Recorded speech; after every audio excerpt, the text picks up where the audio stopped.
استغنا کیا ہے؟ یہ حیات طیبہ کا روپ ہے، اور جو اچھے اعمال کرتا ہے اللہ اس کو نصیب کر دیتا ہے۔ امام قرطبی نے اس کا ایک اور معنی بھی بیان کیا ہے، فرمایا کہ حیات طیبہ سے مراد رزق حلال ہے۔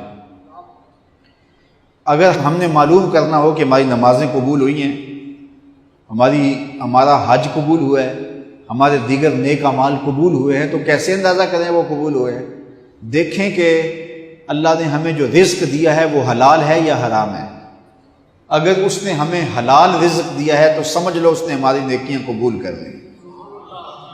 حلال رزق یہ ایک ایسی دولت ہے کہ جس کو نصیب ہو گیا اس کو دارین کی بہاریں مل گئی، اور جس کو حلال رزق نہیں ملا اس کو تمانیت کا نور نصیب ہی نہیں ہو سکتا۔ اور دوسری بات یہ ذہن میں رکھیں کہ رزق حلال نہیں ہے تو باطن کبھی بھی روشن نہیں ہوتا، اور جو شخص حلال رزق نہیں کھاتا، حرام کھاتا ہے، اس کی دعا کبھی بھی مستجاب نہیں ہوتی، کبھی بھی قبول نہیں ہوتی، بھلے وہ کعبۃ اللہ کیوں نہ چلا جائے۔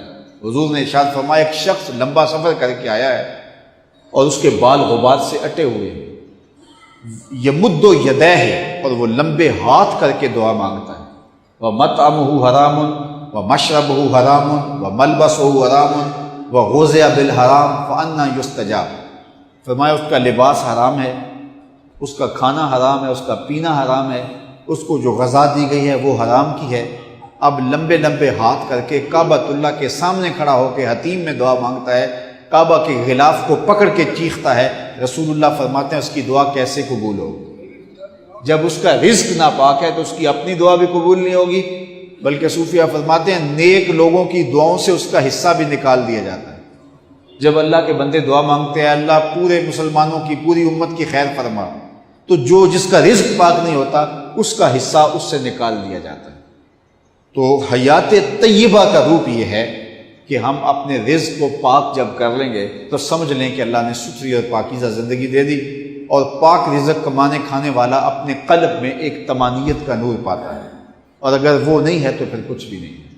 تو ہمیں حیات طیبہ حاصل کرنے کے لیے رزق حلال جو ہے وہ اختیار کرنا چاہیے۔ بعض لوگ کہتے ہیں کہ فلاں بندے نے منشیات فروشی سے، ناجائز فروشی سے اتنا پیسہ کما لیا، اور اگر وہ حلال کماتا تو حلال سے تو اتنے پیسے نہ بنتے۔ میں اس سے اختلاف کرتا ہوں۔ جب بچہ ماں کے پیٹ میں ہوتا ہے 120 دن کا، صحیح حدیث میں آتا ہے فرشتہ آ کے اس کی عمر بھی لکھ جاتا ہے، اس کا شقی و سعید ہونا بھی لکھ جاتا ہے، اور اس کا رزق بھی لکھ جاتا ہے۔ اگر وہ ناجائز فروشی نہ کرتا تو پھر بھی اللہ اسے اتنا دیتا، لیکن وہ حلال ذریعے سے دیتا، لیکن اس نے دولت قارون جمع کی، دولت عثمان جمع نہیں کی۔ تو اگر انسان حلال ذریعے سے حاصل کرے تو پھر بھی اس کو اتنا ہی ملتا ہے جو اس کے قسمت میں لکھا ہے۔ اگر حرام ذریعے سے اختیار کرے پھر بھی اس کو اتنا ہی ملتا ہے جتنا اس کی قسمت میں لکھا ہے، لیکن وہ اپنے ذریعے کو غلط کر لیتا ہے۔ یہاں عموماً مجالس ہوتی ہیں تو بعد میں تبرک بانٹا جاتا ہے، تو جو منتظمین ہوتے ہیں ان کو پتہ ہوتا ہے کہ 1000 آدمی ہوگا تو وہ 1000 پیکٹ بناتے ہیں، بلکہ احتیاطاً 1200 بنا لیتے ہیں۔ انہیں پتہ ہو کہ 2000 آدمی ہوں گے تو وہ 2500 بنا لیتے ہیں۔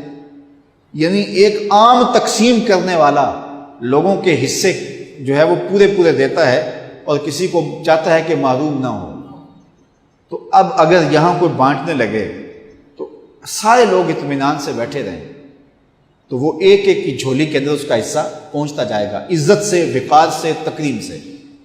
لیکن آدھے لوگ ایسے لے لیں اور آدھے لوگ جھپٹ پڑیں اور ایک ایک پیکٹ چھین کے لے جائیں تو ملا ان کو بھی ایک ایک، اور جو بیٹھے رہے وقار سے ان کی جھولی میں جا کے جو ہے وہ بانٹنے والے نے دیا، ملا ان کو بھی ایک ایک، لیکن انہوں نے اپنا حصہ بے توقیری سے لیا اور انہوں نے اپنا حصہ وقار سے لیا، ملا سب کو حصہ ہی، لیکن کئیوں نے جو ہے وہ غلط طریقہ اختیار کیا، کئیوں نے صحیح طریقے سے لیا۔